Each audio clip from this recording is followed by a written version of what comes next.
I announced the fall off is here, ladies and gentlemen. We are back with another episode of 4 Years. Yeah. I fell off.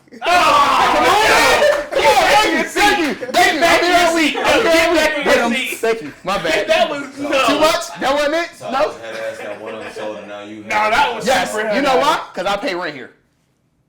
All right then. But anywho, you know what's going on. It's your boys, the Four, and then my boy TJ is gonna take over. Oh, okay. Now I'm okay. Yeah, I guess. You're tweaking. You're tweaking. I now. genuinely thought you fell at first. I'm not gonna lie. I didn't know what was He going fell on. off. But like my boy said, Thank man, you. we're back with another episode of 4, and we got a special episode for y'all where we're gonna be doing an album review of J. Cole's The Fall Off, which we haven't done a full album review. It's been years since like Years. Mr. Morale and the Big Steppers. Yeah, we did. Yeah, one fun fact, one of our first videos was Mr. Morale and the Big Steppers. Yeah. That when I moved back, yeah.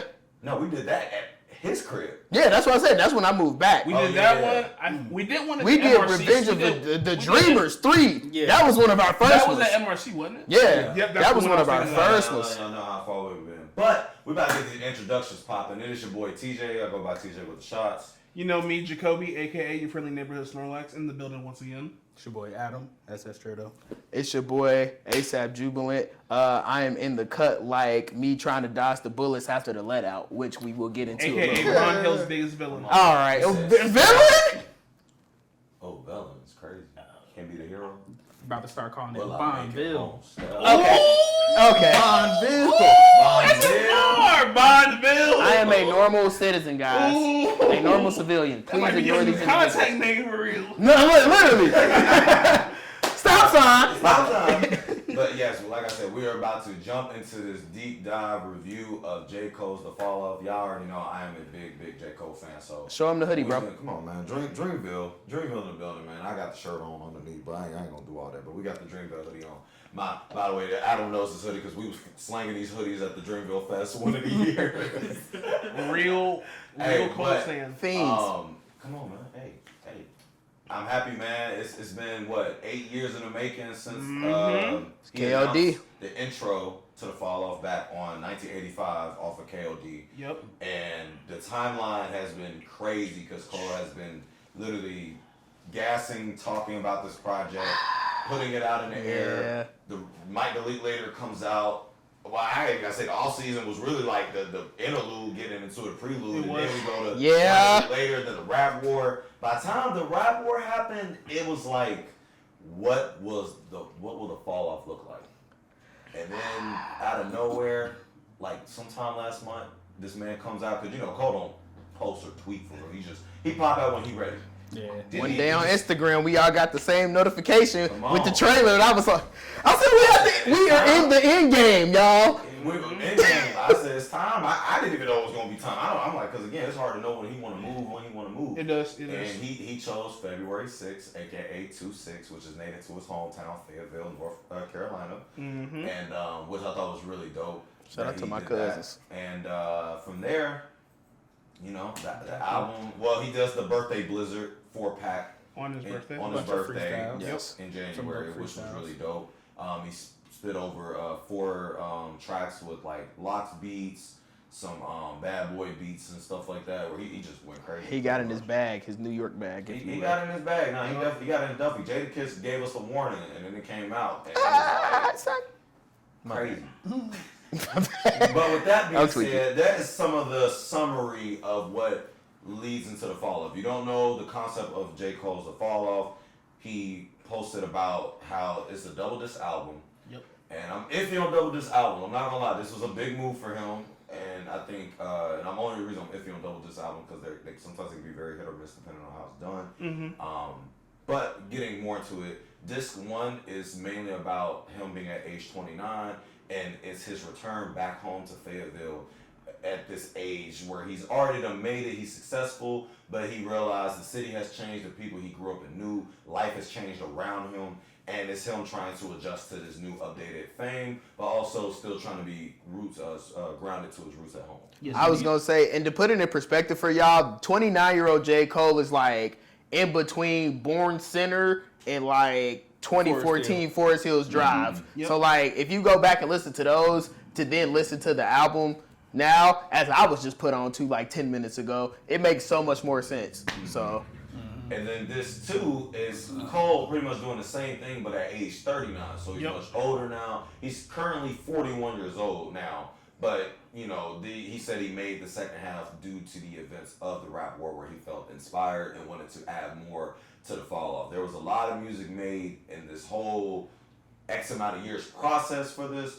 So without further ado with me yapping and giving you the setup of what the fall off is looking like, we about to jump on to track 29, Down to Carolina, which This 29. This 29. Yes. No, I knew what you meant. I knew what you I meant. meant to say, you know what I meant. I knew what you meant. That's why I got you. We was picking up what you putting down, You know but what it's I'm your boy Malik here. But yeah, so the way we're gonna do this episode is everybody kind of pick their favorite songs more or less. And then we're all just kind of gonna do in-depth breakdowns, and whoever jumps in. But so the first one we got obviously is 29 Intro, which I'm actually not a huge fan of, but what I do enjoy is when people do get old samples of things that you never expected. Clearly, this was like an old sample from some country music star who's clearly from North Carolina, truly just talking about his home state. I don't really think there's much to dive into about that because Cole doesn't really rap on that. It just kind of sets it up. And honestly, again, as you may see on one of the we just talked about Revenge of the Dreamers 3 here, right? Or was that our blooper scene? No, you mentioned it. Just mention it again. Okay, well, if you go back and look at our Revenge of the Dreamers thing, one of the things we talked about with Under the Sun is that old sample that comes out first, right before the beat drops. So I thought it was going to be something similar to this, but it was just kind of the old man singing, which then leads into 2-6 niggas wild, bitch. 2-6 niggas wild, bitch. 2-6 niggas wild, bitch. 2-6 niggas wild. Look, hey, the first time I heard this, I said, okay, this got me feeling real nefarious at work. Hold on. Like, I was creeping around waiting to jump the dump. But yeah, bro, he came straight into it. 2-6, got straight to it. Very in his bag, lyrical. Like, I'm in the hood, but not doing hood activity shit. Yeah. He was giving us bars. That shit was crazy, bro. I honestly, this is one of those songs you got to just go into and kind of experience it for yourself, if I'm not mistaken. Like, he just really got straight to it, straight in his bag. See, with 2-6, I like how throughout the whole album, he kind of took pieces from his different albums. So I got like the off-season feel from 2-6 because he went in his rapping bag and like he went crazy. That's probably one of my favorite tracks off the first track. Oh yeah, for sure. He got straight to it. Yeah, it's a very. Oh my bad. Go ahead. No, you're not kind of kind of how you were saying, like, you listen to the 29 intro and you're just like, okay, just kind of like to North Carolina and his home state, and then you just kind of like, it kind of mellows us out, and then boom, we get straight into it. To me, it's just kind of like, 29 intro was just like that precursor for like going up the roller coaster, and then 26 is just like the peak of the coaster, and then just drop down into the rest of the album. So definitely very high energy, very like, oh shoot, head bump and turn that bass up a little bit, let that speaker knock, you already know. It passed the car test. It passed the car test. 100%. It is a banger. And the album passed the car test. Yes. I'll say that now. And to add a little more context to the first track, it's, yes, you get the old sample of the singer, but it also, you can hear Cole talking with his people back in the background, and it just sets you the tone of like, hey, this is my life in Fayetteville. I'm kicking it with the homies I ain't seen in a minute, and like we chopping it up, and then certain individuals start getting active. 2-6, wild, it's on some real Good Kid, Mad City shit, low key. If you really think about it, and only for the backgrounds and like the parts where people were speaking. Let me say that. It's a lot of parallels. Yeah, It's a lot of parallels. It's parallels, but I don't think I would directly give it a 1-to-1 to Good Kid, Mad City. Other artists have done that similar style. Many artists. It's a lot of tracks that you can kind of relate to his two counterparts. A lot of tracks on this project, just the vibe and the direction he went with them. But we'll get to those tracks as we get to them. We'll get to them. But and leading to some of those conversations and Cole just visiting home, we get to Safety, which is the third track, which is one of my favorites on the album, where this is pure Cole at his finest. Yes. If you've been listening to Cole for a long time, J.Cole it up. You will know this is a very J. Cole track. And I mean that in a good way, because you really hear him explaining different stories. It's almost like the time if like you went to college in a whole nother city or some stuff, and you come back home and you catching up with the homies, and you catching up. You find out about Shorty, who used to be the baddest chick. Now she over here got this going on, and your one man's, oh, what's going on, buddy? Oh man, he got locked up, but he made it out. He all good. It was a little bit of time, and he had an interesting moment with the at one the end. But I mean, but that's real though. But that's real though. You know what I'm saying? I ain't gonna get too deep into it, but if you listen to the song, you know what I'm talking about. But like he just provides his perspective on like, I wish I could have like not judged him for his lifestyle or how he chose to want to live his life because of his sexuality. And he realized like, that I was wrong for, doing that and how we used to treat him and whatnot. But and in turn he died. From AIDS, unfortunately. Yeah, it's crazy, but very introspective, cold track. I mean, the song pretty much tells the story itself. If you listen to Safety, the song explains what it does. So. Yep. And I think it was real quick, just a last bit note on this. I think that also is a nod to realizing again, because like you said, with Diss 29 versus Diss 39, these are J.Cole going back to his hometown, 2 different points of his life. Mm-hmm. At age 29, I think that was for a lot of people kind of understanding that how the world accepts people in their different sexualities and understanding like, this isn't how I should have played it. If I had the chance, I wish I could have gone back and shown him the love that I should have given him. I shouldn't have judged, like you said, shouldn't have judged him for his decisions or his choice of lifestyle. Mm-hmm. I think that kind of just like a ode to like, don't be so quick to judge those who are on a different spectrum, whether it be sexuality, how they identify themselves, whatever it may be. So that was just another nod to that. Yeah, Safety, I really do enjoy the track. It's a great storytelling track. Agreed. I'm not crazy about the beat. I don't really care for boom bap beats like that. It's 2026, not 1996. So that's my biggest issue with right, and that's J. Cole. And that'd be my problem with J. Cole sometimes. His beat selection isn't the greatest, but he does pick good beats. But you have anything else on Safety? I mean, again, Safety, even though it is a boom bap beat, obviously we know Cole is very influenced. He's very influenced by 90s hip hop, which somebody of a 41-year-old man who's still rapping, I would expect him to be, unlike other individuals, but we won't talk about those. But the real question is, fuck do you know about my struggle? Come on, man. What do you know about my pain? Come on, bruh. Fuck do you know about Jermaine? So right after that, we go into Run a Train, and I ain't gonna lie. One of the best tracks on the album. It is one of the best tracks. So just to get straight into it, bruh, the Future feature threw me for a whirl. It did. Whoa. It made the song for me. It made the song. We put one of our that pain, that struggle. You hear that passion from the gut. Quick question before you get more further into your deep dive. Did you think that was J. Cole making a voice at first? I did. It sounded like I thought it was Cole putting on his deeper voice. I thought that was him doing that, but then I'm looking like, nah, this is Future. Yep, like you said towards the end. Yep, like you said. I think I'm just like, Cole's real independent on like I want to do everything. Me. So I definitely thought like, you know what I'm saying. My people on the back. I appreciate y'all conversating with y'all. Yeah. But I think, so the first 2 bars when he was saying struggle, I definitely thought it was Cole, but once he said Jermaine, I said clearly it's not him, so it's gotta be Future. One of our friends who we put on in the music chat, shout out to my boy Q, I sent him the song, he had listened to it, he said this is the greatest shit ever, which, he gonna say that any track with Future on it. But to be honest with you though, Future does make the song like crazy, and it's good to hear him talk about something other than being toxic and fucking bitches, right? So between that and then just them just kind of going through the discourse of what the world has brought them, coming from very impoverished places to now we got all this money, fame. What are we supposed to do now? Like, you don't know what it took for us to get here. Mm-hmm. I think was one, it's very J. Cole bag, but that goes to show how certain artists will really make you pull out your best work. Because even though Future didn't say nothing too crazy on the beat, the fact that he put all that emotion in there, it was like, you bringing this home, bro. Like, really. It's not even as much auto-tune you hear, bro. It's like he just screaming. That's what I think I enjoy most about that track, and he just spitting his bars and.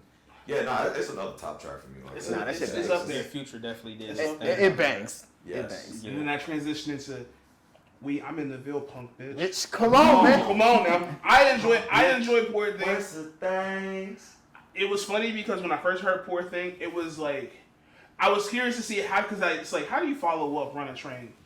It's Punk like, bitch. It's like, punk, but no, with Poor Thing, you can just hear, like I said, J. Cole's back in the Ville, trying to link up with some of his old homies, and niggas done switched up. Niggas like, oh, you done made it, but you ain't come back, show nobody no love. You ain't slid nobody no bread. You just been doing your own thing, looking out for you. What about us? We been here all this time.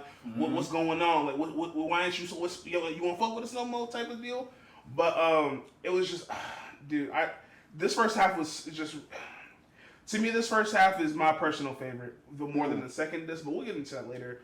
But again, it's just like the reality of just being like, because it's like, I don't know what it's like to be famous, but it's just like, to think that you went, a kid from North Carolina, you had ideas of making it big, you move up to New York City in like mid 2009, up until like the early 2010s, and then it's just like you growing up, and it's just like, you done made it, you done started, hit, you done took off, you got that single that done jumped. You did everything you wanted to do. You're like, oh yeah, I done made it. I'm a top artist. All right, let me go back hometown. And it's just like, damn, it don't cost nothing to show a nigga love now. Now, I definitely fuck with the fact that he stepped down from his I'm J. Cole pedestal and said, hey, local nigga, we went to high school. Yup. Yeah. Why you talking shit? Yup. Yeah. Punk bitch. Come on, bro. I'm in the Ville now. We can shoot the fade, but don't bring no guns. He said you was never like that. He said, You got bro. two parents. He said when I got to Forest Hill, that was the most peace you had ever seen and I had ever seen. Punk bitch. Like, Yeah. come on now, what are we talking about? But it also goes to show you that when you reach a certain level of stardom or fame or just wealth, even wealth, Other the haters. haters come out and it's just like, you don't ever realize how much hate was in your own hometown until you come back to the city and like see everything for the first time. And I'm assuming for him was quite some time, especially I think that was the first time him going back to the Ville since he had gotten famous and everything. So Yeah, everybody wants to be the one, bro. everybody wants that comes down to it. everybody wants to be the one, but they don't want to do the work in. Come on, man. And then we go straight into what? Legacy? Yes. Oh, what a banger. What a banger. Look, I live next to a bunch of kids and families and whatnot. She was cussing her kids out last week. But that's neither here nor there, right? So yeah, after that we got Legacy, which is Legacy's one of the ones where it's like I like the song, but I kind of just go straight into the next track. That's just me personally. come on, bro. That's just me He got a daughter now, bro. He got, but He and it's, switches it up on Legacy. he sure. does, and it's just like, but at the same time, I think for me, it's just like I'm just not a parent. He don't got a daughter. Fair. That's what he I said. don't have. Oh, but He got two sons. He was talking about someone else in the track. oh, okay. As he my does bad. quite often. Yeah. Yeah. Legacy is pretty much him just saying like he want to build a legacy with his woman, or like it's one Fair. of those tracks. And the fun fact off his Inevitable site, he did an AMA, Ask Me Anything, and someone asked him what was the first song you recorded for the Fall Off that made the final track list, and J. Cole responded with, "That's a great question. The answer is Legacy." He said that song not only stood the test of time, it went through phases and got better and better with more love and attention. One day this year, I do plan to put out different iterations of that song on the blog so people can hear how that song progressed. Okay. Mm-hmm. Maybe So- something to look out for in the next few weeks. Yeah. I like Legacy. It's not my most favorite. Like, I will be honest. Like, it's cool. Like, I let it play, but it's a cool track. Like, I like what he's talking about on there. It's definitely one of those, like you said, he wants to build a legacy with his woman, and you know, and everything. You know, it's the first song we get to him. We want to get his singing bag, which we're gonna get more into. Yeah, and I think that's another thing too. I think for me, J. Cole singing is hit or miss. I don't love it. I don't love it all the time, but there are certain times where it's just like, ooh, I like you did good. You did good right there. What if I told you at one point in time, Power Trip was not gonna have Miguel on it? It was gonna be Cole singing. I That'd be personally nasty. probably would have still banged it, bro, to be honest with you. Okay.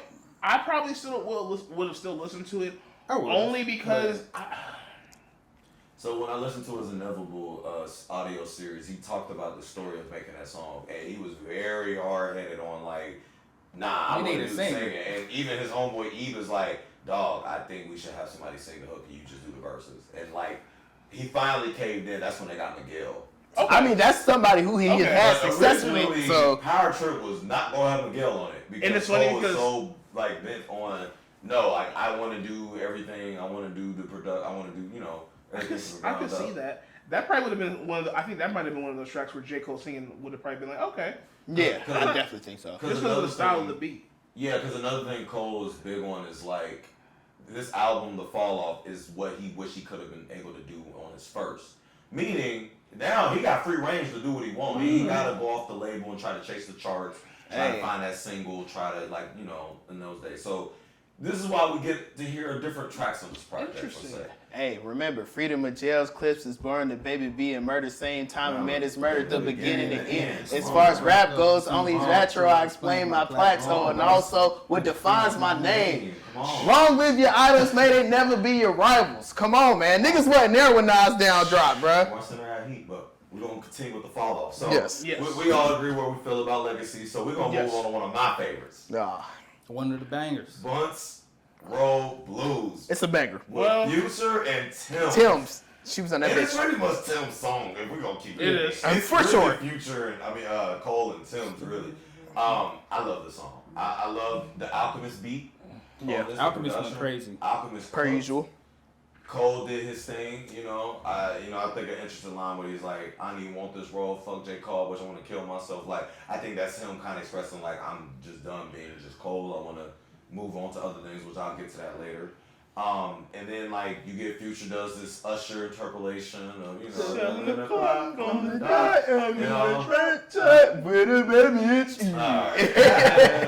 and then Tim's just comes in and Smooth. when I heard Tim's for the first time here, I was like, You turned into Biggie bro. Barnes.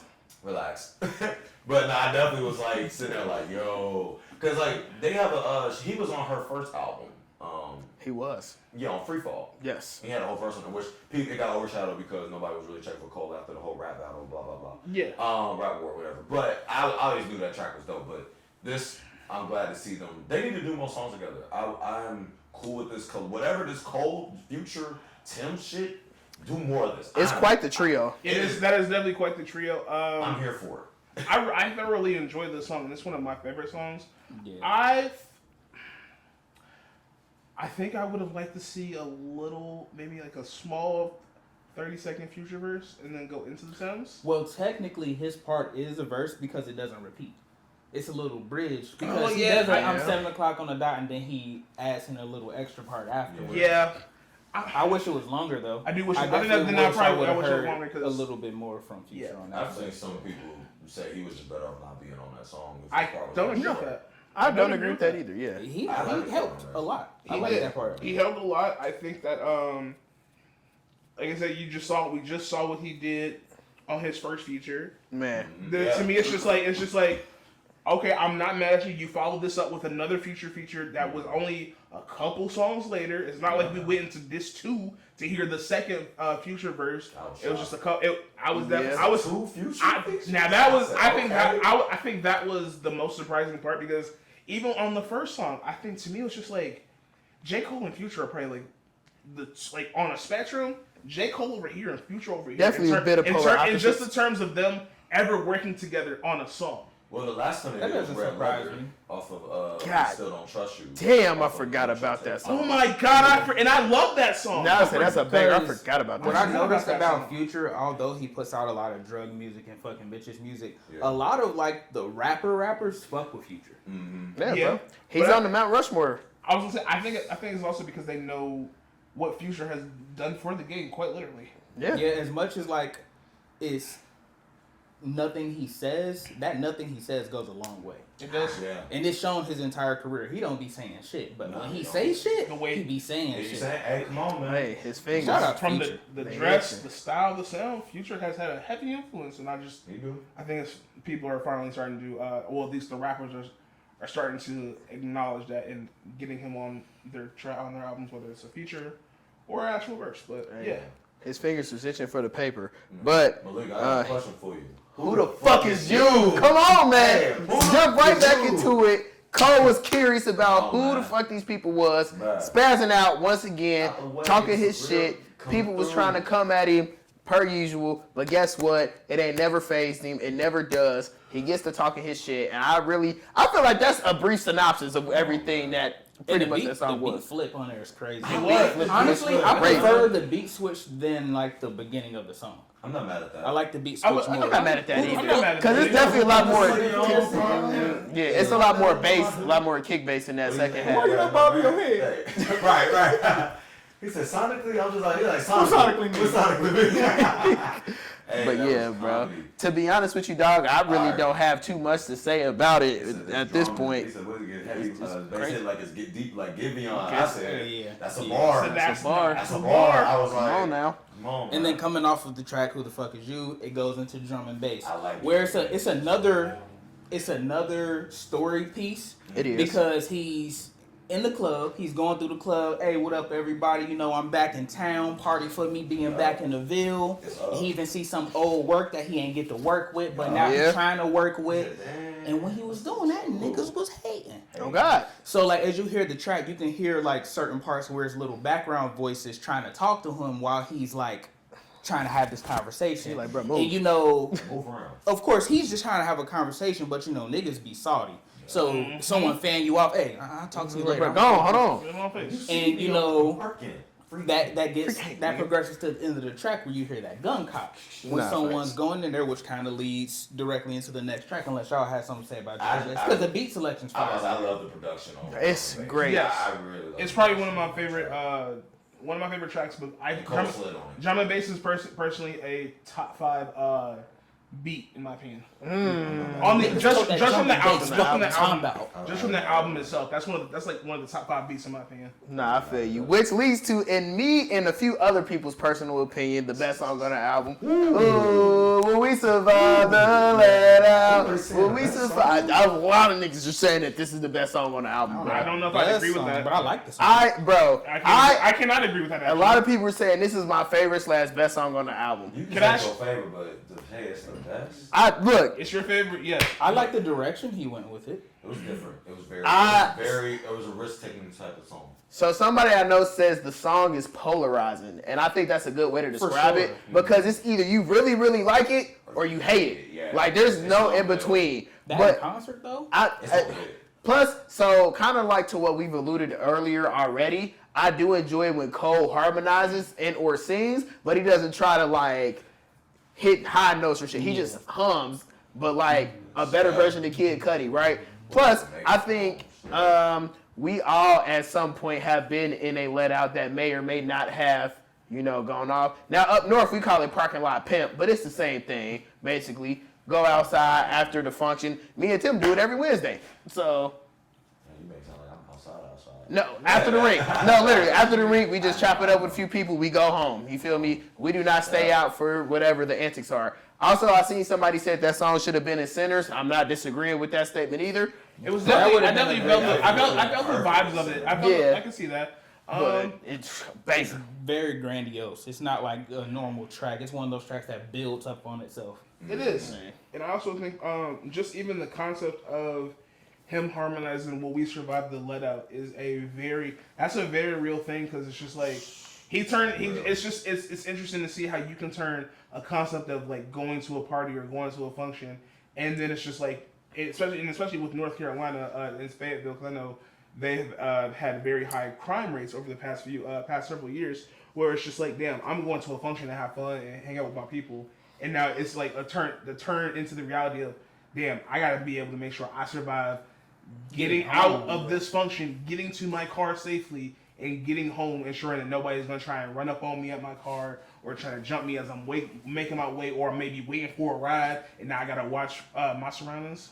Hey, DJ said That was very real. But it just made me think of like, damn, how many functions have I been in where I'm focused on getting home? I haven't even thought about like, damn, I gotta watch my surroundings, make sure nobody on no bullshit or nothing like that. Probably a lot. It's very real. It's a very real. very relatable subject to think about, especially with him harmonizing the chorus like that. Because it's really like either if you don't leave early or leave very last, it's a dangerous zone to be in. It in is. the middle. It is. And don't let it be an inner city function or where the hood folk be. Will we survive the let out? Come on, Steph. Really? Will I make it home? Step. Come on, bro. Will I make it home? DJ said you ain't got to Only go home. God knows. Step. Come on, It bro. is a big risk-taking song for Cole in terms of like, I was like, this is so different. When I first That heard shit it, bang. I was like, okay, it's giving me a little Bone Thugs, a little influence, a little. Okay. But I definitely was thrown off by it at first. I'll be honest. I was like, whoa, this is super different. I was like, how did we get here? And then now that I've been listening, I'm like, I love the subject matter because that is real. Like everything you said, and you said, Jacob, too. Like, if you go outside and you know, like I said, it's that window of time where, as Cole says in the song, you know, they start wilding, go, you know, it only so much, bro. Them days we leave Treehouse or leaving that downtown from the function. You know, everybody just outside. You can feel it in the air. You sense it. You just know. And don't let somebody be mad that you talking to somebody they was interested in after the club. Maybe a couple. It don't gotta be that. That's one, but there's multiple one. reasons. Like it could just be somebody on that timing, or it could be or it could be somebody you knew from before. You had beef with them. They just Damn, I don't miss them Clifton House You know parties, what bro. I'm saying? It's just all of that. So, but no, the song itself, I love the concept and the idea of it. I wasn't in love with the song itself at first, but it has grown on me. Okay. I do like it. Do I love it? I can't say yet. I'm I still like the sitting song with a the lot. song, Banger. but Banger. I do like it. I've grown to like, you know, this was a change and a risk that he took, and I'm not mad at it. And like Adam said, I agree 100%. Hearing that live is gonna hit. It's gonna be sure. great. Dang. So It's different. gonna be crazy. See, and like carrying on with the, Oh, go ahead, what you about to say? No, go ahead. Carrying on like with the melodies and the harmony bombs in the Ville. I was just about to say, And I think the way he, first of all, Boy Wonder, T Minus, and J Cole made that beat. I didn't even know Boy Wonder was involved. He was a part of it. That's fine. The way the beat is all somber and smooth, and then he comes in with the nice little bouncy flow. The New Jersey bop. I definitely fuck with that, and the whole fact of first of all, it's going viral. Yeah, I It's know. going viral for the females. It is going viral. Yeah. But that's one of my favorite tracks on the project. Just the subject matter. He's talking about being in love and figuring out if he wants to be with that specific woman that he's talking to, which is ironic because, you know, J. Cole's been with his significant other for 20 years. Mm-hmm. This front half kind of shows that maybe he wasn't the most faithful.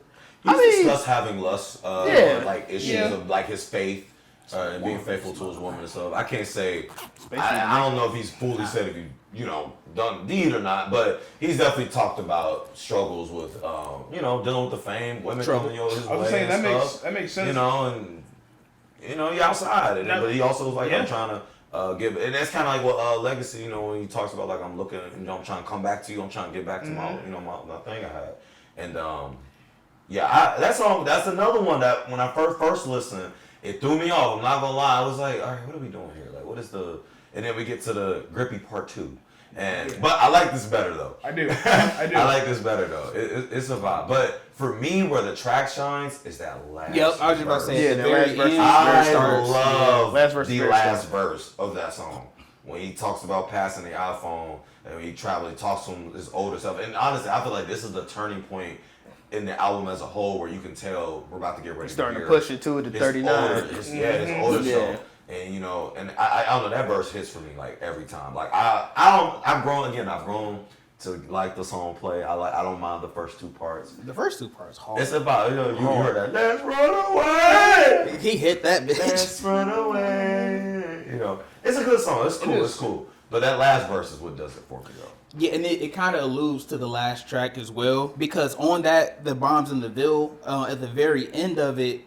He's, like you said, he's alluding to the future and whatnot, and then it goes into Lonely at the top. And I feel these two songs, while they're at the end of disc 1, I feel like they should have been at the end of the overall project. Especially Lonely at the top. Because Lonely at the top, he's speaking from his perspective, being at the top and looking back and looking at the scape around him. Including other artists who he grew up listening to and everything. And it's like, I would have liked for that final reflection to be at the end of the album as a closer, because when you hear that track, it sounds like it's wrapping up, but for track 39 intro to come in and rev it right back up, I don't really like how that was structured in the album. So I hear what you're saying.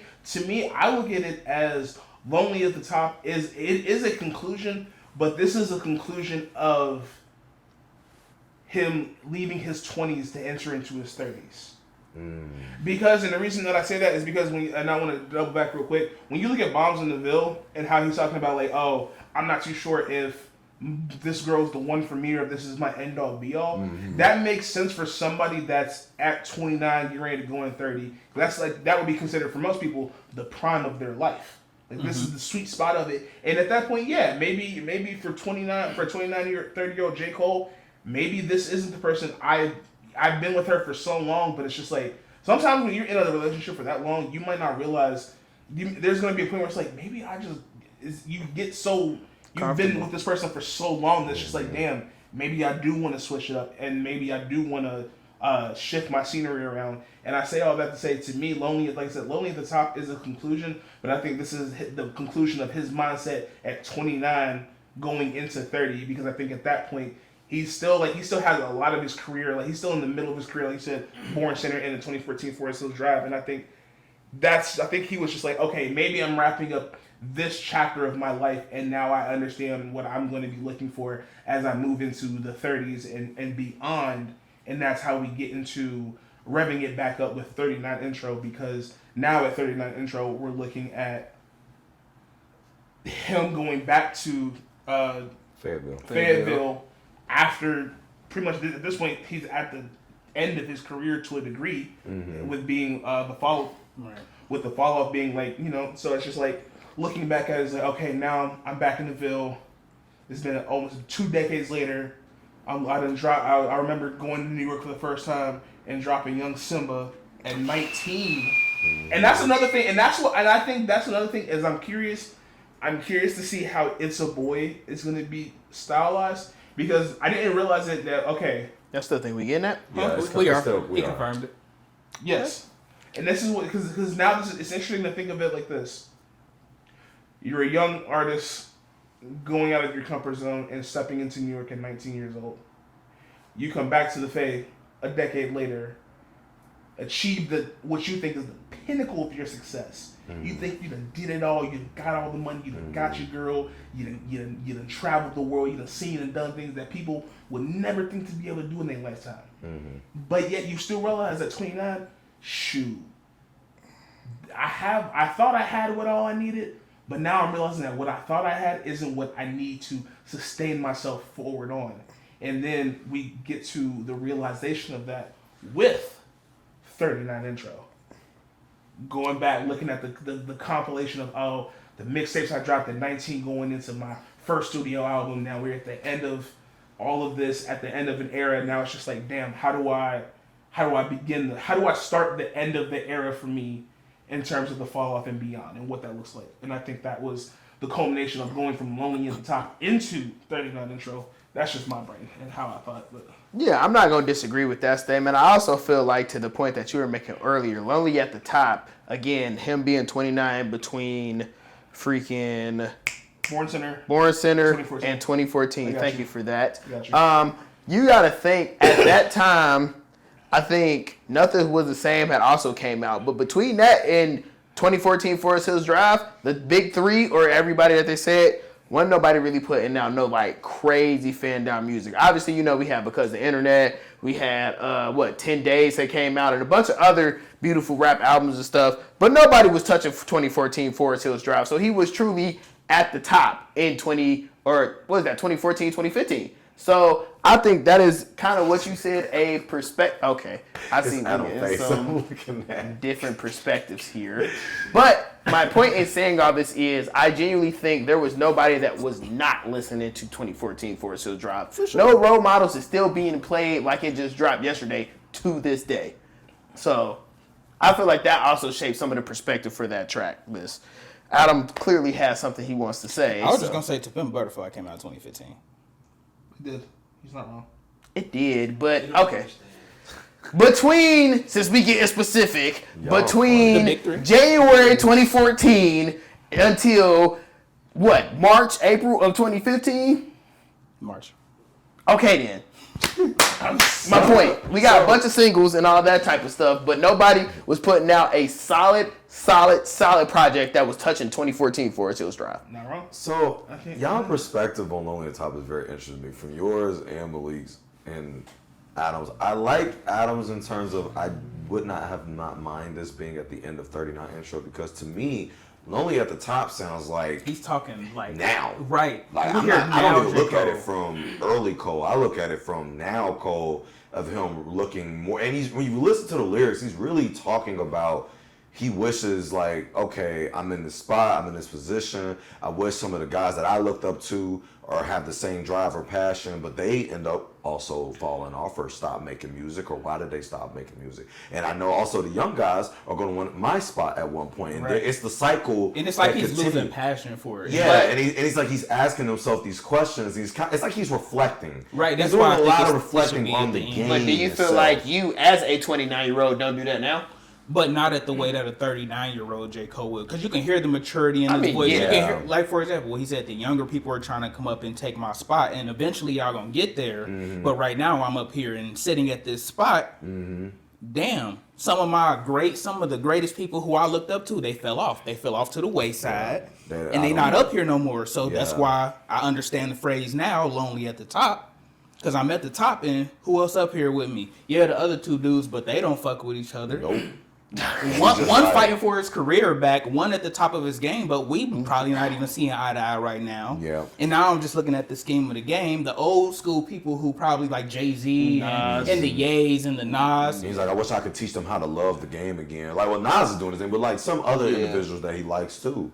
And it's like that's not even possible. All right, and we start off with the first song of the second disc. My bad. 39 intro. Yes. 39 intro is a culmination of J. Cole at the start of the end of his career, as he business back in Fayetteville, North Carolina, his hometown, at the age of 39. Yes. And a look back on his, at this point, what would be 20-year career, as he first went to New York at 19 to drop his first mixtape, which was Young Simba, I believe. No, the come up. Thank you. Sorry, my bad. The come up. I was confusing too. And just like I said, this 6-minute intro, complete different direction than the first intro on 29 intro, which was just a quick little beat with some vocals in the background.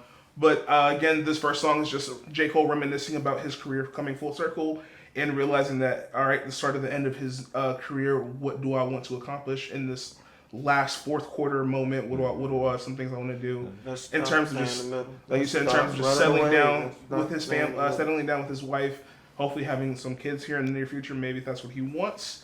And that kind of continues and transitions into the next song, which was "The Fall Off Is Inevitable," which was the single of this album. Skip past them bars he had on. Yeah, I was about to say on you the skip 39 like that intro. whole second half of that song. With like the beat the switch. That beat switch goes stupid. I will say the first half didn't need to be 3 whole minutes of vibes and sounds. Because I ain't gonna lie, the first lyric, a spaceship lands on Mars. I'm like, who the fuck is this nigga? I'm not gonna lie, that's one of the moments where it's just like, you get fried and you go get on the Nah, mic. literally. Just say That's that's one of the first Barnes moments right there. Not the. But I do like the track Good as job. it gets into the second half after the because he actually started getting in his rapping bag again. And I wish, okay, so if you would have cut the beginning part to like a minute and a half and then get into the rapping part, because it's a whole nother 3 minutes. It is. It is. So it's like, I think it's too long, but I do like the direction he went with kind of making it a somber transition. Mm-hmm. Okay. Let me go in. Would you never thought they'd play with my name? He said, I'm 30, I'm playing with my name because I said I'm sorry. Yeah. I mean, well, See, I thought he was going to address it and he didn't. he didn't. We'll talk about that, but I think it was best that he didn't have to. Quick question for you: would you have, if given the choice, would you have just cut the first 3 minutes of the 39 intro all off together? Or I like a part of it, but I don't like how drawn out it is. Mm-hmm. Okay. He can have some of that in there because it builds ambiance for the track. And then the beat switch is hard. Yeah. But I don't want to hear 3 minutes of that because I'll forget I'm listening to music. Yeah, I say. Yeah, I just hear hella background music and I'm like, I'm going, oh shit, he rapping. I say someone tweeted, it was like, nigga thought he was Tyler at a moment. Yeah. Oh God. I say I'm weak, but I love the production on it though. Like I love the guitar. It's top tier. And, like, you know, and then like you said, like it just transitioned to that. Definitely on the first listen, it definitely was throwing me off at first. I ain't gonna lie, because it's kind of like coming off of Lonely at the top and already the other tracks. I'm like, okay, we done slowed down a lot now. Can we like get back to something, and then we finally pick it back up like with him, like just kicking a crazy like moment freestyle, or I don't know, feel like it, but it just felt like I like when Cole get in his bag and he just rap like that's what I want to hear. But now, like, I done listened to it enough to where, like, I'm actually okay with it. I do agree. I do think I wish it was a little bit shorter. Like, he could have kept some of the singing portion of it, but I wish we would have got a little bit more to the point. But he wants you to soak in the moment. Now, I will say this, and then we'll move on to the next song, unless Malik got something. But I will say this. If you start the song off with that, like, the second disc, don't play disc 1, go straight to disc 2 and let that play. It doesn't sound as bad.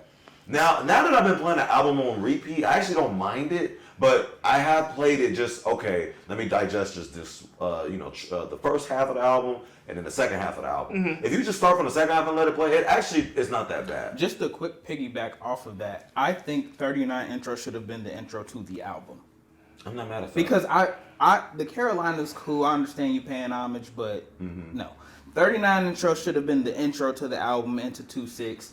Because, like I said before, I restructured the album. So the way I have it restructured, I'll tell y'all later how I think the album should have been structured for a better feel.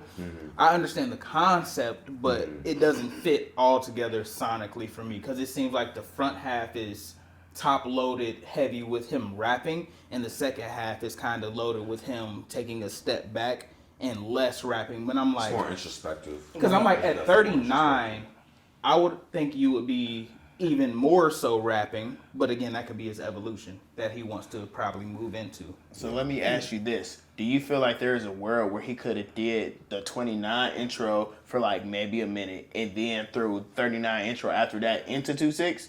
Or did you want it to be just 39 intro in general? For the 29, I feel like that should have been like maybe an interlude between the two discs, honestly. That could be like a little small... Home. Right. I'm not mad at that. Older now. I'm not mad at that. I can So see I that. could see that being like a little not interlude in there as opposed to being the start of the album. Because, I mean, we going into this, we've been waiting for this long, and the first thing you hear is country singing about Carolina. I figured, though. I was like, this is mad at Jermaine Cole we talking about, bro. I said, we going to get something eventually. Yeah. So now we lead into the fall off is inevitable. Yes. Again, it was the single of the album. It's still probably one of my top tracks on this album. I love this song. If you haven't seen the video, go watch the video because it's basically just J. Cole talking about his life, but the concept of his life, but in reverse. So starting at his death and how he visualizes having his grandchildren all at his funeral, kind of just like paying homage to his life and the career and what he's been able to do and the impact that he's had on their lives as being his grandfather, and then just going in the reverse of that, of navigating through old age backwards to reflecting on how he will handle.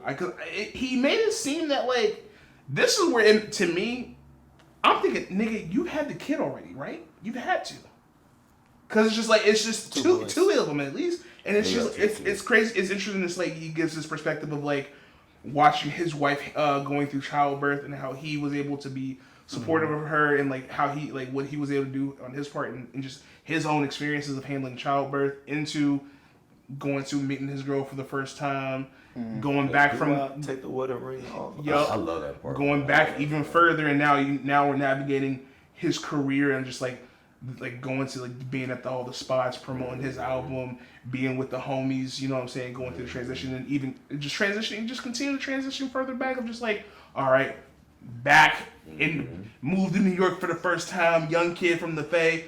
I don't know what's going on. This is they say this is the city of dreams and opportunity. I'm just a young lion trying to make it out here in the world. What the fuck can I do? And then it's to me that was just, again, this was one of those ones where it's like, to me this is one of those songs where the song hits more when you watch the video. Yeah, I like that he took his Joyner Lucas approach. That's hilarious. Rapping through it backwards, but I mean, no, because it's real dope to how he put that together. Because I'm like, so you mean to tell me the way it ended is you went back in your mom, coach?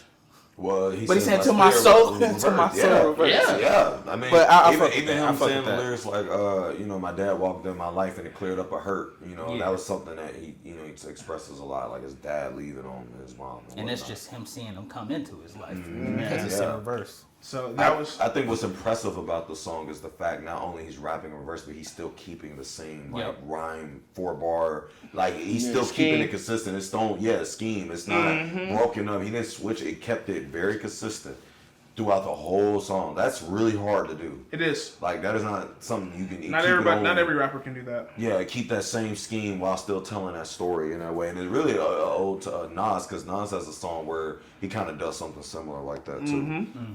And even still, my last note, this is probably one of, again, another top 5 beat on the album for me. That beat is crazy. That beat is insane, dude. I'm not going to disagree with that statement. I'm not going to disagree with that.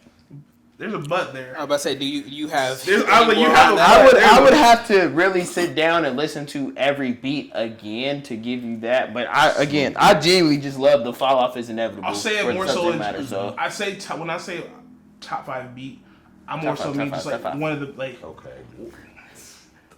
Now I'm tripping. Okay. Yeah, you're tripping. To me, that was just like when I hear that beat, I'm instantly gravitated into the song. Where I'm instantly like, it's like one of those beats where you hear it, you just like, okay, now I gotta sit up and listen to this because he's doing something on this. So that's kind of more so when I say top 5 beat, that's kind of what I mean, or more than my favorite beats of the album. But I ain't mad at that. You gonna jump into the next track? The next track is The Villist. Me. I think it's one of the better tracks on the album. It's featuring Erykah Badu. Yes. In this track, he kind of ran through kind of his history and everything, how he started out young, rapping and whatnot, and he finally reached the peak that he's at now. And then letting everyone know, dreams can come true. And then that's where he interpolates Outkast, Elevators, that's me and you. And what I tell you.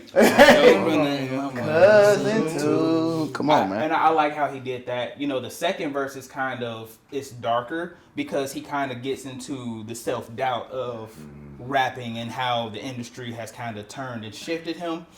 So I like, it's one of my favorite tracks. Erykah Badu, even though she was only on like the background vocals, really, it's more than enough. I just like the interpolation a lot. It's just cool to see her and him be on the same song. It is. Just knowing like it is. Yeah. Especially when the intro was. I was gonna say, especially for the fact that his again. Too Deep for the Intro is my favorite J. Cole song ever. I'm not mad at that. And I would argue it's a top 10 J. Cole song. It is. Won't go too crazy to say top 5, but top 10. I say it top 5. I could even say top 5. Straight up, Too Deep Intro top 5. I can get it. I would agree. I'd have to agree. But it's just still clean. But yeah, definitely glad to see that he was able to get her on the track. So I love the Villas. I enjoy it a lot. My brain, when I first read it, I thought it was the vilest. I'm weak. See, I kind of thought the same thing, and then I was like, wait, if you take the V off, it's the illest. And then that makes sense. Everything, Bill. Yeah, the Illuminati. Come on. Yeah. Bill mentality. Yep. Nah, that's very true. But yeah, right after the Villas leads right into Old Dog, which first of all, Old Dog, what's the new Petey had a baby. Pablo, another interpolation. Petey Pablo in the big 2026. Carolina. I fuck with that. All right, I fuck with that heavy. So I will embarrassingly admit 2 things. One, never knew Petey Pablo was from North Carolina. Have you never heard the song? What? North Carolina!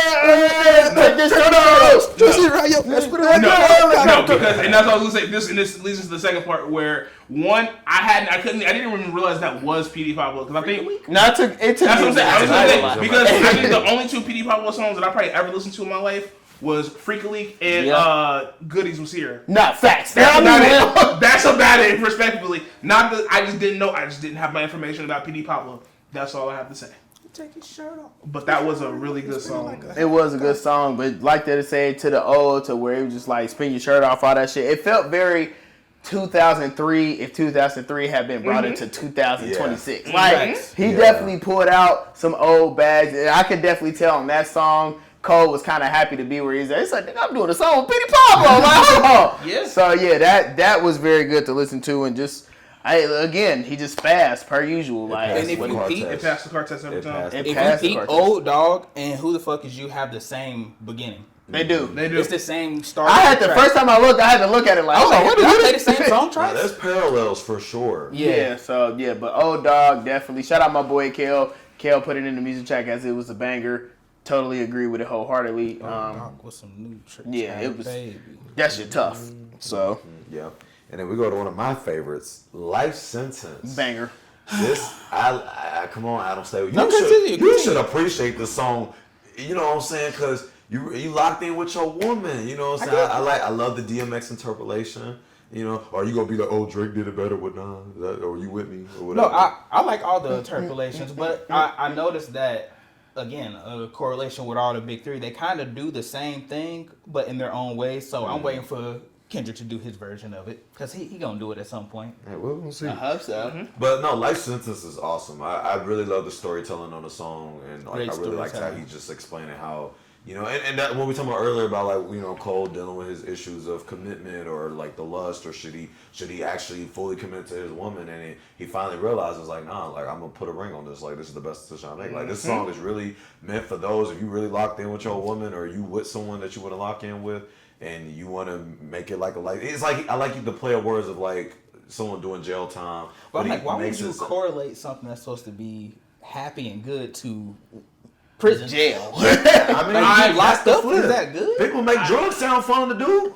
Well, do it anyway. Yeah. So I'm just saying, like. So I'm not go. Sorry to cut you off. No, there you go. I'm not gonna say I dislike the track. It is a great track, but as I told y'all before, it's just Folding Clothes Part 2. I like Folding Clothes. So my wife. Like, I want to fold. I'm not a big Folding Clothes fan, but I like Life Sentence a lot better. I almost like this one a little bit more than Folding Clothes. No, I definitely do. I like both of the tracks that I feel like that are like that on this project. But I think for Life Sentence, it's one of those things where you listen to it, that's cool, but I'm not gonna like throw on that Life Sentence.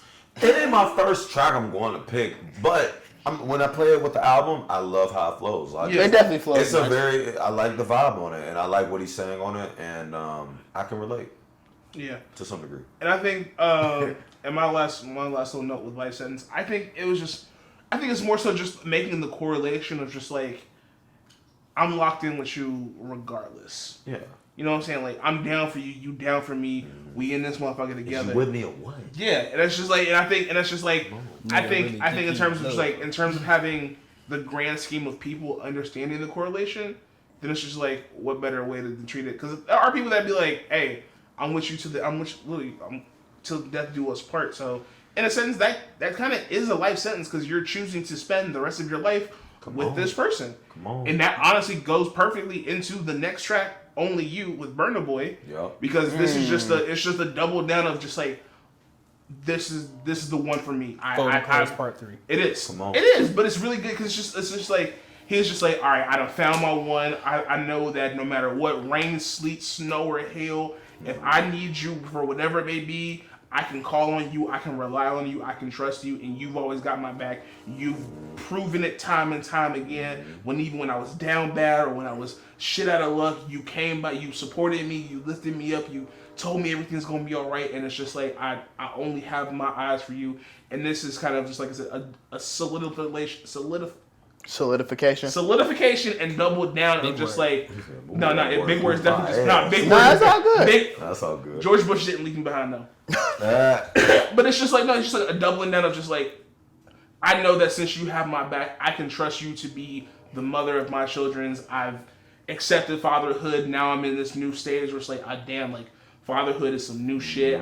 This is how I've been. Birth of my son. Yep, this is how I've been able to navigate that. It's been struggles here and there, but I'm still enjoying the process because I know that regardless of what I may go through, if I need no matter what happens, I got you to support me, and I'm gonna support you at the end of the day.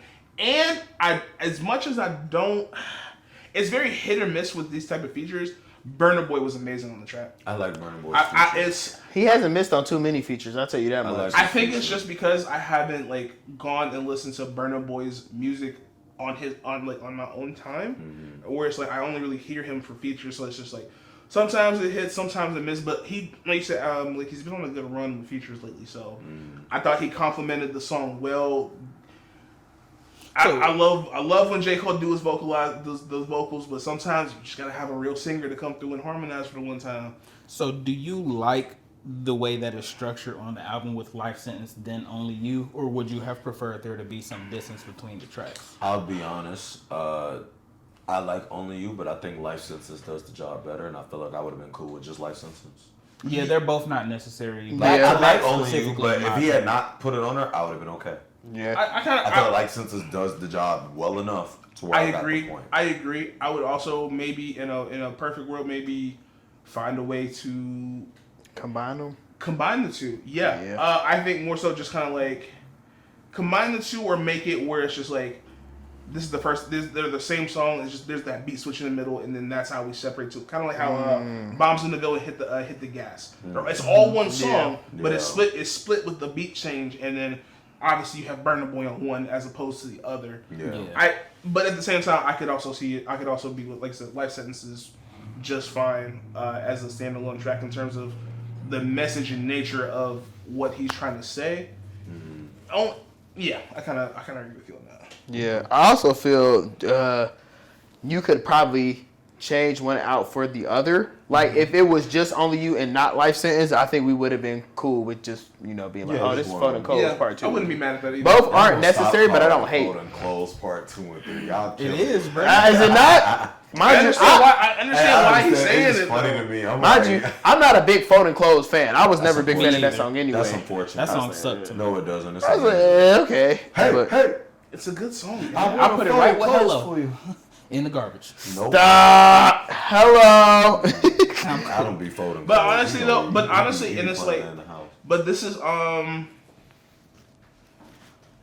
last thing I'm gonna say about this. To me, Fold and Close is kind of like, to me, this is like just in the same sense of like J. Cole putting these discs out in like different stages of his life.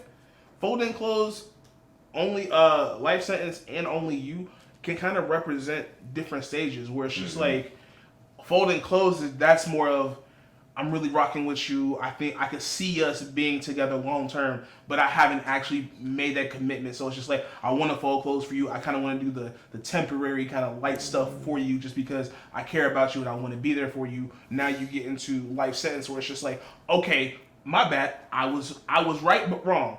I'm at a point where it's like, okay, now I'm ready to make the commitment to you and settle down with you and actually build a life, a relationship. I done had my moments of lust. I done had my moments of potentially like leaving you or seeking something different. But now it's just like, nah, I'm ready to be locked in with you for life. I'm ready for it to be just me and you and only you. And to me, I think that's just how those tracks correlate to each other. Just different stages of his life and what he wants, and not showing if this is the commitment he needs to be making or not. But obviously it was. Hey man, all I'm gonna say is never would have made it. Come on now, let's talk about the never would have made it. Come on. Without you. Hey. That is a great sample. First side, west side, show me love. Great as a stretch. Okay. Adam's a hater, y'all. Come on, man. The verses are run up out the spot. I do like the song. The sample seemed lazy to me. What more did you want him to do with a Marvin's like sample? What do you mean lazy? Like I feel that like not even. I mean, yeah. Adam ain't never been scraping the pot and had to run up out the spot. That's what that is. If you're going to do, I wish you would have just, I don't know, something different. I don't like the sample. I don't like the sample. You don't like the song either. No, I like the song. The verses are great. No, you don't like the beat's original great too. Do you like the original song? Yeah. Overplayed. Do you? Yeah. Very overplayed. That is definitely a very top 5 gospel song. I will say that. I know, super overplayed. But it's not over. This is crazy. I was actually shocked that he got it clear to where he was like cussing on it. That's what I was more shocked about. But I still enjoyed the track. I would have preferred it to be like at a different portion as opposed to the chorus. It could have been a small section where he sampled that part. How would he have fit that in there? He did have gospel in that playlist. Mind you, my boy was in the streets trapping. He said, I didn't have nobody but Cole. I didn't have nowhere to go. You know who I had? Jermaine, Cole. The man up above. Come on, man. Now, it's just great verses. I thought it was a dope use. I thought this was probably my favorite. This was my favorite sample in this entire project. I don't care. Yeah, this is my favorite sample. I enjoy this one. I think part of it is just because, for those that don't know at home, I grew up in the church. Both of my grandfathers on both sides of my family were pastors of their own church at one point in time. So I've quite literally been raised in the church the entirety of my life. So I think for me that was part of it. But like you said, just to be one, I didn't even think you were going to be able to get this cleared. I didn't think Marvin Sapp was out here clearing samples like this. I didn't know he was gonna rap. Or that even not many people would have. And I think to me this is a. It's funny because the actual sound, the style of the song that song is, it is nothing that we haven't seen from J. Cole before. It's not. But to me, there is a challenge in taking a song that is sacred in one community because of the fact that it's a gospel track. It's more so supposed to be for uplifting and rejoicing, and yet Cole is sitting here, kind of just being like you said. I've been in the trenches. I've seen some of the worst, and shout out Malik Train. Without the man up above, I quote, never would have made it. Come on, man. It's all full circle. Try and hear what we talking about. Oh God! Come on now. Come on. Say that. But once again, I apologize. Do you wish that he would have not used the sample as heavy as he did for the hook, or do you think he could have been used less, or maybe just like you said in the section? I feel like either he should have not even used the sample and just kept the beat as it was, because I like the beat. Or the never could have made it part, I feel like it should have been like a bridge as opposed to the whole chorus that repeats itself. In my opinion. That's actually the favorite part I like. Yeah. Outside of the verses. I like his verses and I like his flow on it, but I like his flow on it too. Yeah. Okay, well, Malik, did you so you hey, look, I'm agreeing with y'all. Fuck what he talking about. That shit hard. I'm gonna go to my probably favorite song on this album. Really? Low key, you love her again, bro? Yes. I love the storytelling on this song. I'm gonna let you go. Let me go. It's in my top 5. If I'm thinking top 5 songs, he said the same thing too. Okay. First of all, it's like Adam said, it's like Wet Dreams Part 2. It really is just Wet Dreams Part 2. I mean, that's not if you're not listening that's not though. A slight, though. It's more of like no, you're not listening. I'm with Adam. Wet Dreams is a story about obviously him trying to get some cheeks as a teenager. This is him kind of doing what Common did, because he flips the Common song. But he didn't even flip the song that he interpolated. No, he uses it's 2 different Common tracks, but he blends it very well. Yeah. Yes, it's 2 different Common songs that he used. I forgot the both track names. I watched the video. Of course you did. Yeah. But anywho, watch out. Hey, But what I loved about it is, one, this is classic Cole. Again, this is a very classic Cole track. Mm-hmm. This is him and his storytelling back off rip. When you first listen to it, you're thinking, okay, he's talking about some chick. He shakes it down. But then, as you listen to him, he's like, oh man, I used to listen to this chick. Dude, I'm going up to New York. Come to find out, hey, I'm looking for her. She says, he down to the A. He's like, fuck the A. Then once he said the A, I already started peeping. He's talking about hip hop. Yeah. He's literally talking about hip hop. And how over time, how hip hop has changed, and even talk about how the barbers and people in New York would say, "Oh, that's whack," but now they also the same guys that's saying "cap." They adopted the sound and the lingo, and then also how he's happy that the South is on the map, and he goes through his life journey of his appreciation for hip hop and how he's fell in love and out of love. And another reason why I like it is because, especially in the third verse when he's arguing with this hip hop entity. It reminds me of the song, not Wet Dreams, but a little bit of Lost Ones. If you listen to Lost Ones on the Sideline story, where he talks about a story about a man and a woman in a relationship where the man gets the woman pregnant and the man's convincing the woman to have the abortion, but the woman doesn't want to. There's a point in the second verse where the woman is arguing back. And it reminds me of that, when she's like, you got the nerves to say that I switched. You used to call me up all the time, show me your latest shit. It's him realizing, and he just, you got an OnlyFans. You out here mess around, yo, out of whack. I don't know. I just really love the storytelling element and how he goes about it. And he comes to realization, I had to learn to not be selfish with this thing because everyone's had to have hip hop. Even when he says the Drake even shout out where he says oh, you the best I ever had. You also the same thing that got 2 of my homies beefing. You know what I'm saying? My thing with I Love Her Again. I like the song. I like the storytelling. I do. I like it to Wet Dreams because of the style he chose to rap in.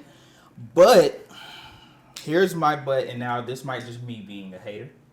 or a Kendrick stan, but Kendrick did it first with Gloria. Because he related. He did it first if a Common did it before Kendrick? So what does that matter then? He did it first in the current rap industry. Talking about Kanye did it with Homecoming, talking about Chicago. I'm coming home again. This is not like a new No, thing. I'm saying This the is not a new liking, thing. the liking is the rap to a female and treating it as a relationship to come back at the end and like, oh, this is what I was referring to. I wasn't talking about a woman. I feel that concept, along with another track that we're gonna get to, is kind of stale. But he executed well. Yeah. I think the concept of it itself is stale, but I think he executed it well. That's my opinion on it. So, we good? Okay. Good. So, you could say, I understand if you were like, I like the execution, but I like this person did it better. I'm not mad if you go about it that way, but I don't know. I don't like the concept in general because you just even feel like Kendrick's, it's just like an overdone yes, kind of even concept. Kendrick's was cool, but like again, am I gonna go back and say, oh yeah, let me throw on that Gloria? I'll put this in that same category because I'm not about to say, let me go throw on I Love Her. And now at first, when I first listened to it, I thought he was talking about a woman, and then it took for me to listen to it a couple times. Like, wait a minute. I caught it the first listen. But I knew some people that took the second or third. But only reason I caught it because when he mentioned the A and then like even the moments like the sound when you hear the finger snap, like I started peeping like, oh, he's talking about how hip hop has transitioned over the years and how he like we've been talking about and him chasing this thing that he really loves. And I don't know. That's just how I view it. But this for me, I really love this song. I like how like you said, the execution, amazing. Is it a new concept? No. But I like his approach to it, and I like knowing that obviously again he was in a stage in his life where he didn't know if he was falling out of love with hip hop. Gentlemen, do y'all have any other thoughts? The other two on I Think I Love Her before we move on. Not too much. I think this is honestly this is probably part of the album where I kind of want to go back and give it some more listens, just because again this is more of the interpersonal section of the album, and even that concept of like you explaining I Love Her Again and like him actually likening not to a woman but to the actual rap game itself, that completely went over my head. So I think I still need to do a little bit more research, but I still do like the song. But that was a very interesting point of view to look at it. So now it's going to be interesting for me to go back and listen to it now, knowing that. You're going to catch it. I'm going to see. I'm going to be seeing a different side of that. So I'm interested to listen back, but I don't have anything on I Love Her Again. Malik, do you? I'm pretty sure everything that I would have said has been covered. So, yeah, at this point, as you see, I threw my little tidbits in between their debate. So, yeah, that's about it. Adam, how do you feel about this next track? What if? Because I heard it's been a little controversial online for some folks.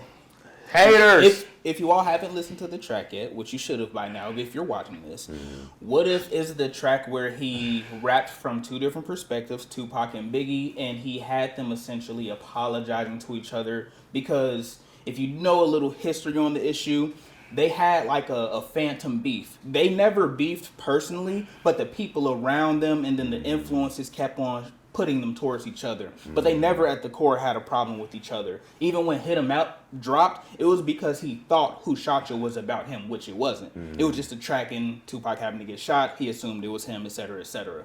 This track goes at it from starting out as Biggie's perspective, where he's saying, I visited you in the hospital, Pac. You were asleep, so you didn't know I visited. But hey, I want to tell you that I'm sorry this happened to you. I feel like we're brothers, this, that, and other, etc., as it progresses. I think the reason he put this on the album is to kind of relate it to what happened recently without putting their names in it, because you know how the internet would have treated that if he would have took their names in it. Not for sure. But I do think the issue I have with this track is because, first of all, it was real happy-go-lucky. If everything was perfect, yay!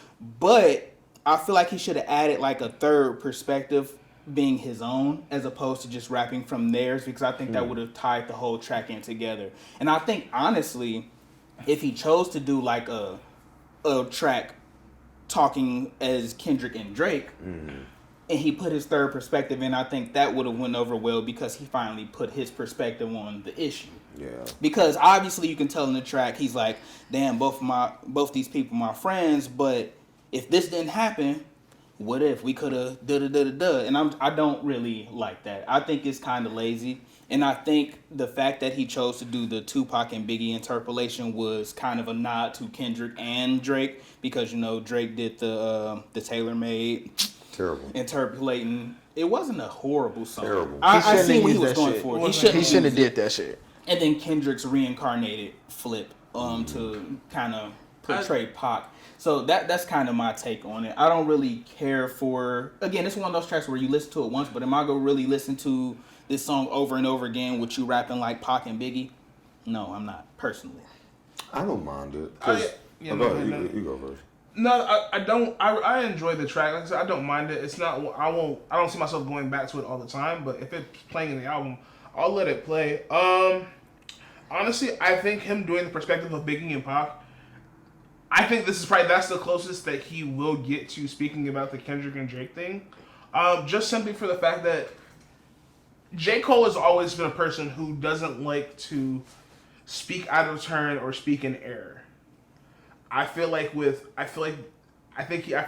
J. Cole's perspective, if he would have tried to do the same concept but from Kendrick and Drake and then having his third verse from his own perspective, I think there was a part of him that wanted to do that, but I think he kind of didn't choose to do that, one, because of maybe the reaction from the internet and like the world as a whole, but also I think sometimes it's just like you really don't I don't know how much he's spoken to either side, especially during that beef. I'm sure he spoke with both of them at some point, but you just don't know how much he talked to either one of them during the beef. So it's just like, I don't want to try and like spit something from either perspective, and now I'm saying something that I may have felt was something that they may have felt. Like, kind of like, I don't want to speak somebody else's fact. I don't want to speak their opinion as my fact. Facts. Kind of thing. So it's just like, I think for him, especially with him bowing out of the beef as well, I think this was kind of just like, I can make a little reference to this here, but at the end of the day, I chose to bow out of this. So it's just like, who am I to kind of speak on their perspective? He could do it, but I think in terms of just like saving face and kind of just like keeping the respect between the three of them where it is, if there's any left in certain areas, then I'm gonna just let it be. That's I wish he would have took a likeness in it. At the very least, added his own verse as himself. That's my biggest thing, because he could have rapped a verse about togetherness and all that, and that would have been fine. But he just left it at those two verses, and then that's kind of the end.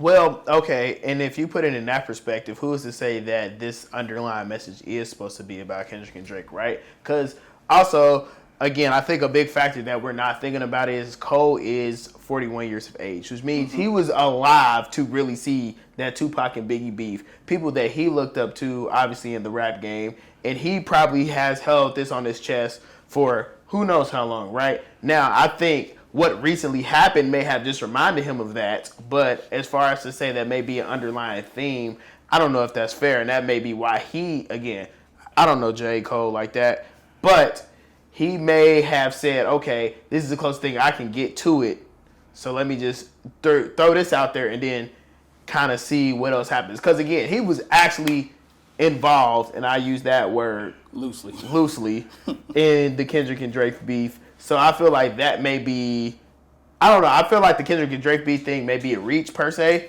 I but think it's a reach. Yeah. I think it's a reach. I view it as someone who is a fan of Tupac and Biggie. If you listen to earlier Cole songs, he's literally done certain Tupac flows, and he's done Biggie lyrics and references multiple times.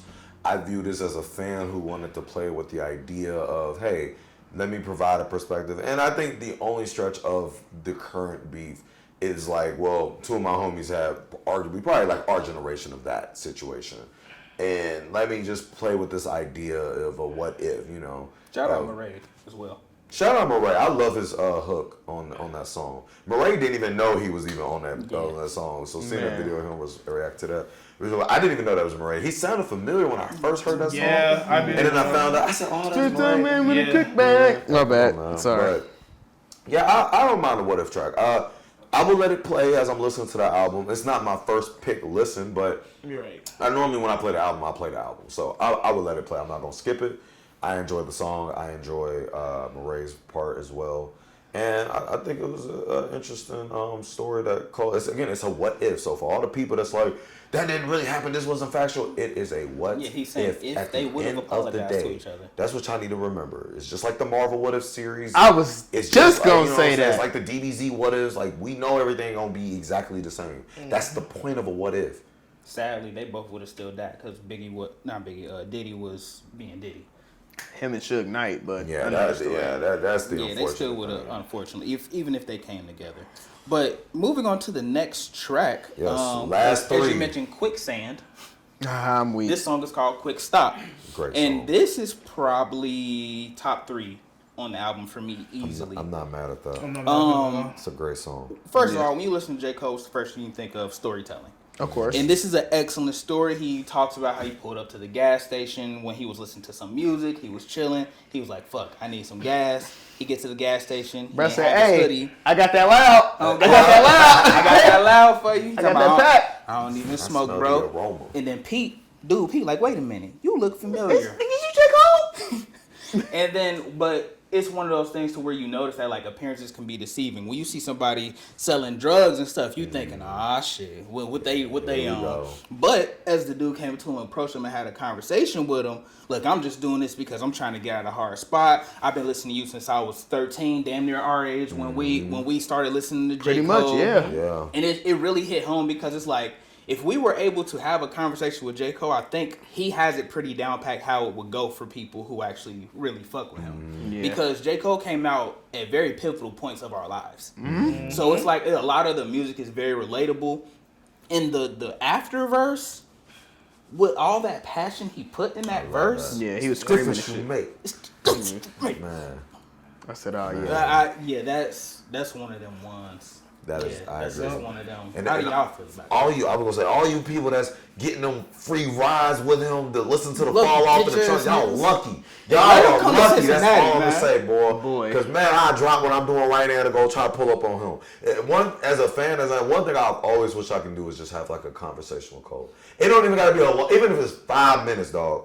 I would just love to just have a quick just to pick his brain a bit. And just talk to him. I didn't ask him, what would I even talk about? I don't even know. Bruh. But like, I would just love, I'm fortunate to say I have met him, but I have not had the opportunity to really conversate with him the way I would have liked to. Yeah. But everything you said, Adam, is what I agree with. Yeah. I don't really got much to 100%. say. That the story, the song itself, I love the passion. And I love that reminder that Cole got. He's like, damn, bro, sometimes I really can't be humble. Like, this is a true reminder. Like, I need to keep doing what I'm doing because this shit really does make a difference in the people's lives. Yeah, man. So, people got Love Yours tatted on them, bro. People got, like, I got songs from him that relate to certain parts of my life. You know what I mean? Like, I feel that. Something to me, man. Come on, bring something. Come to Cincinnati, Cole, man. If you ever see his video, video, at least to the tour. Come to Cincinnati tour. You can bring the whole FAYETTEDILLE. You can bring all that. You feel me? Riverbend not big enough. He'll probably have to do Heritage if he came here. Yeah, he'll have to do. You think? Have to do arena. I feel like Heritage might fit, or not Heritage. Riverbend might fit more people. Riverbend will work too.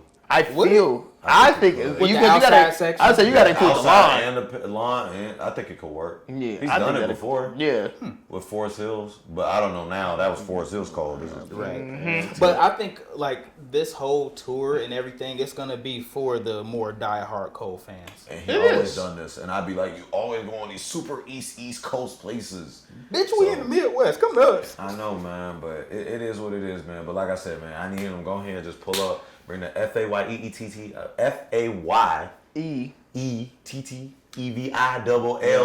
That shit too long to fucking remember and spell. Man, I see what he tried to do, but I think it's a great way to close the project out. Other than Ocean Way, shout out and From the World is Ville, and I think it's a cool way for him to pay homage to his hometown. And I just like that track. I like the sample. I like him flowing on it. I think it's just a good closer. I deleted it. That's unfortunate because he got me rapping that as if I'm from ILLE. He got me rapping that like I'm from there and I'm not. That's a crazy thing. I ain't really got much to say about that track. Same with like Ocean Way. Like I feel like it just kind of brings it home. Ocean Way ass to me. Not ass. I don't think it's ass, but it could have been left off. I'll agree. We didn't need left that. off. We didn't need it. Especially for the final track on the album. Like I said, Now Lonely at the top. At the end of that would have been perfect.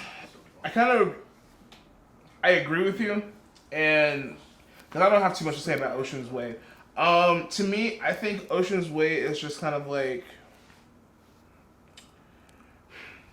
because obviously not assuming because we know that he's still gonna drop It's a Boy at some point, but in a situation where potentially this is the last time that I am choosing to put my voice on a track and kind of just speak my piece in terms of me as a rapper being in the rap game.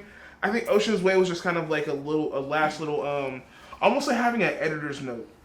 That's how it's just kind of like having an editor's note and just being like, damn man, I remembered when I came to the city as a 19-year-old kid, and I'm looking back and I've reflected over the things that I've done, the achievements that I've achieved, the challenges and struggles that I faced, but also to realize, like you said, to be able to come back to my hometown and realize there are going to be people that are hating me, but there are also the same people that are going to pull up on me at the gas station and showing me love and telling me, hey man, you've been inspiring me, or I've been listening to your music since I was a young jit. I've been trying to do better. I've been trying to work it, keep my head above water, and your music has been a part of that. I think Ocean's Way is just the perfect way, not perfect, but a good way to just encapsulate his final thoughts and his final moments. Because again, when you look at this, it's funny because this is the first time that I've looked at a rapper's discography kind of like a timeline where it's just we have the fall off and we get the It's a Boy at some point after this, but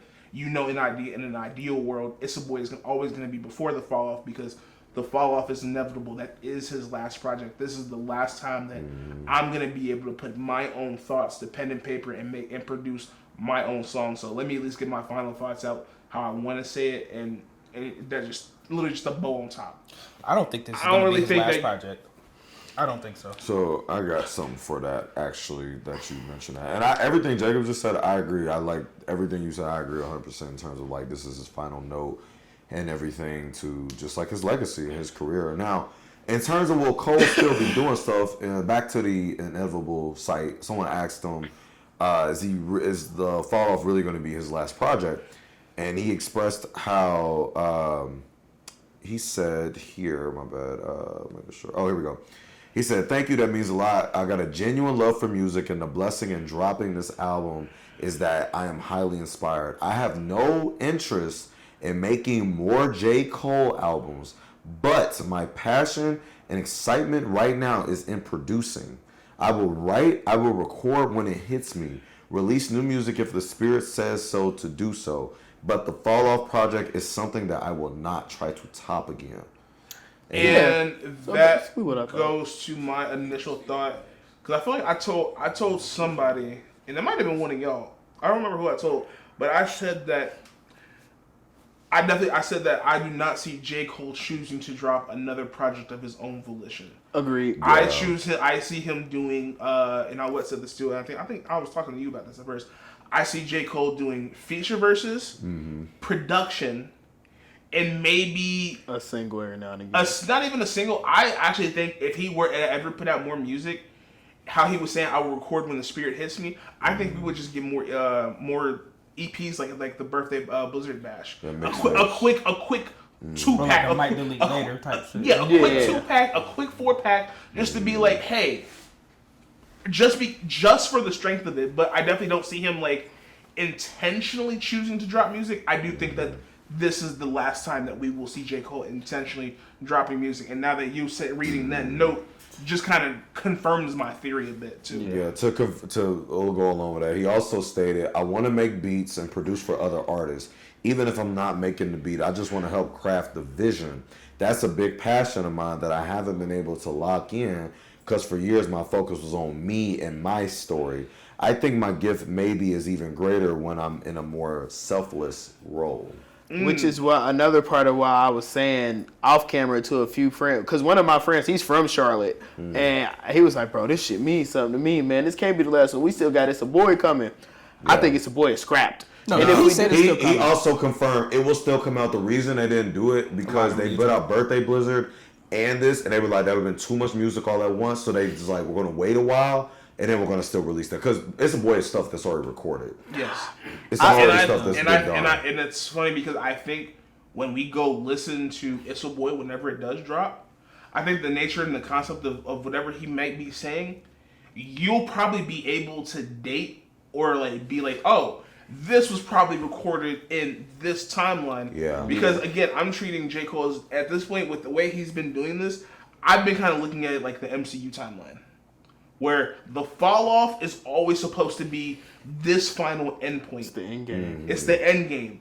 But things like It's a Boy or It's a Boy, the Black Widow. or the movie. it's like it's just like it's to me, Infinity War. yeah, it's just like even though It's a Boy comes out after the fact, you can take It's a Boy and be like, oh, this was probably somewhere in between this project and this project, or this was probably right around this time of his life when this was going on. Again, I don't know because I haven't heard any of it, but that's just my idea in terms of like how he's doing that. So I have a 2-part question for y'all. Okay.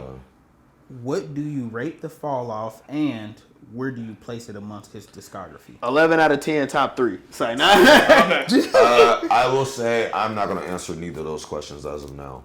I am going to ask y'all your final thoughts to rap, but I, as of now, cannot give you an answer to that. Okay. Too soon? Yes. I will say This album is a lot to digest. I need to sit with this long. It is.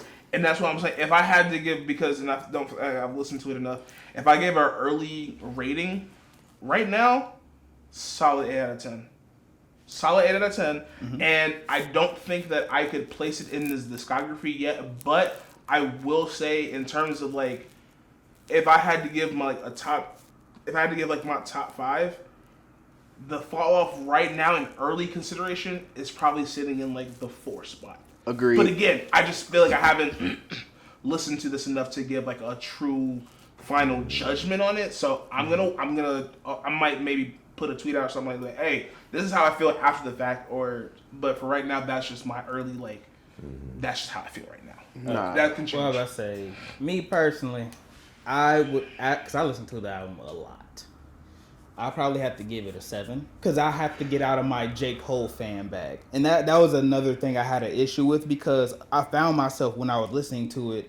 Oh, I fuck with this because I'm a J. Cole fan, but it wasn't more so like, Objective. okay, right. I felt it was a lot of bias going into it. That's why, like, after listening to it as much as I did, I have to rate it as a 7 because, one, I feel like the album's it's too much music. I think he could have got his point across and hit the same notes and points without 24 tracks. Mm-hmm. I think he could have probably did it in the smooth 16 to 18, honestly.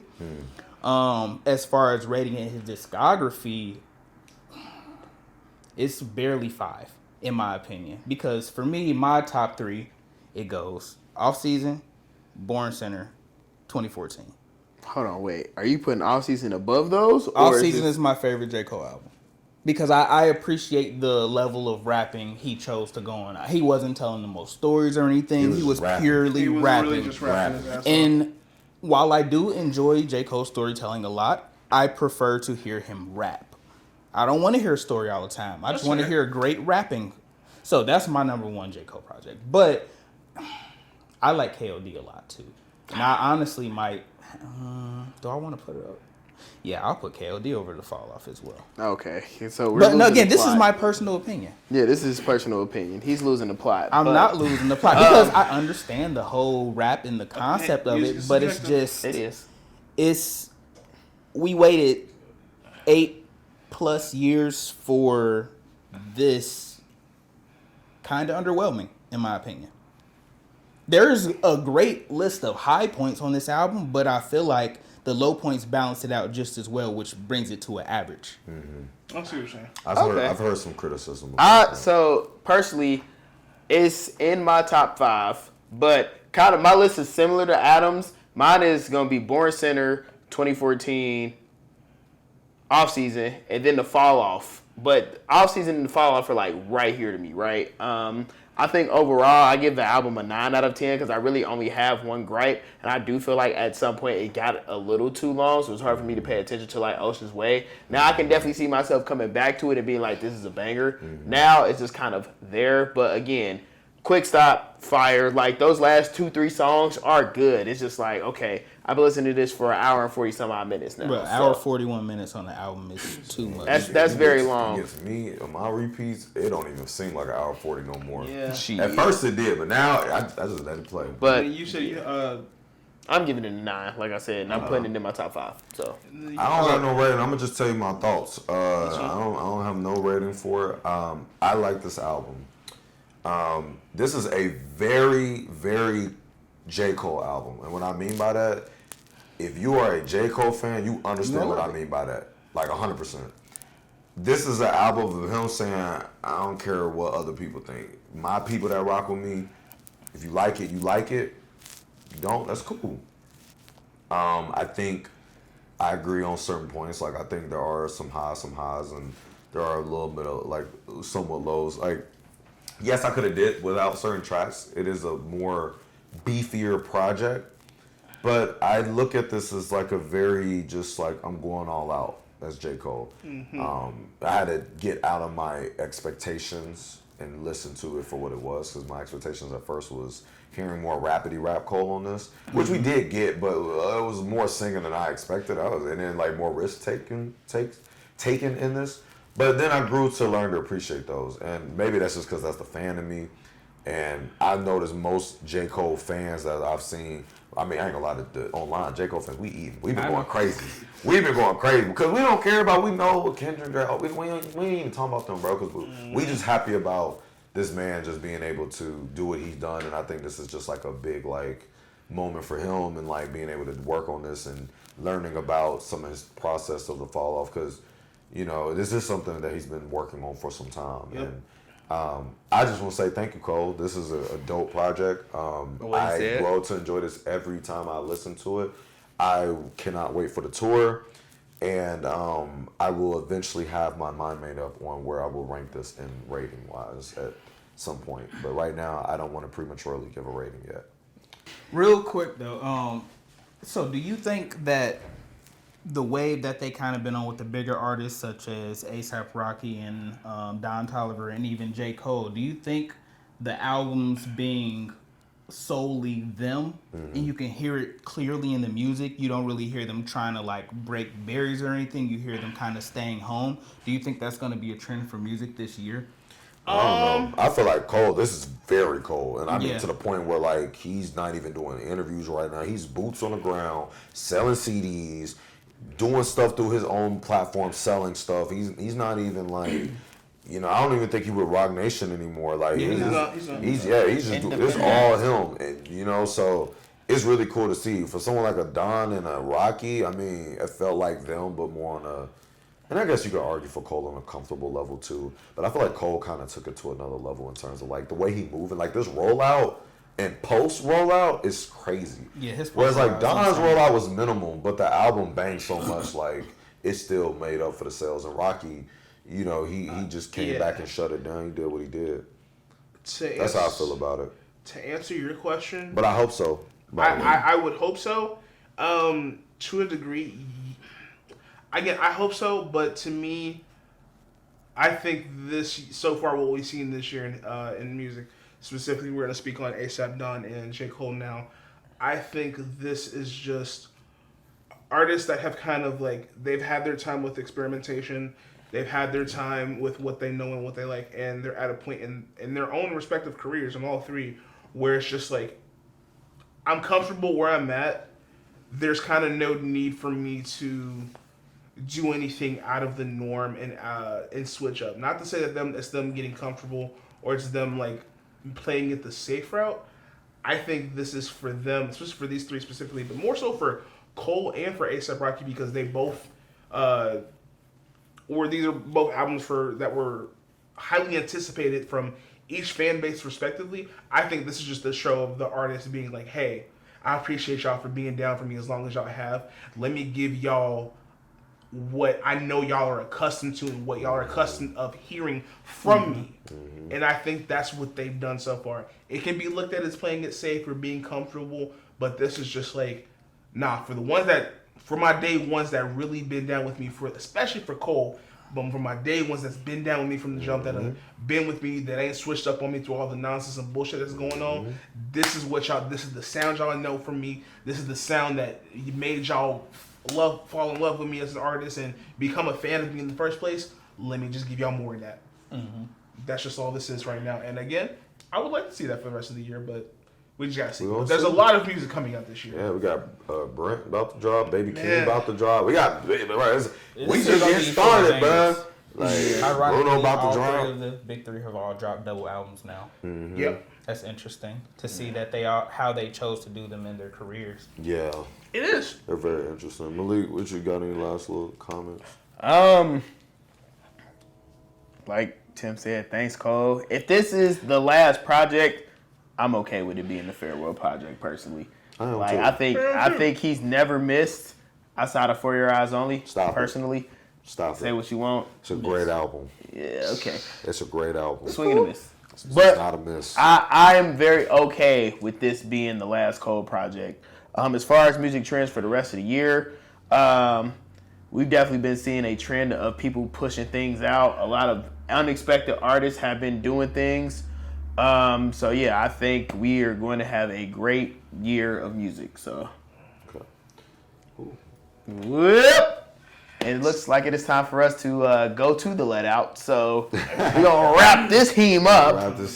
So please like, comment, subscribe. Come on now. And let us know what you guys think about the fall off. Whether you like it, you love it, you hate it. If you dislike it, drop some of your favorite songs in the comments below. Yes. And as always, y'all be safe out here. Protect y'all peace. And happy Black History Month. Ooh, we survived the let out. We survived the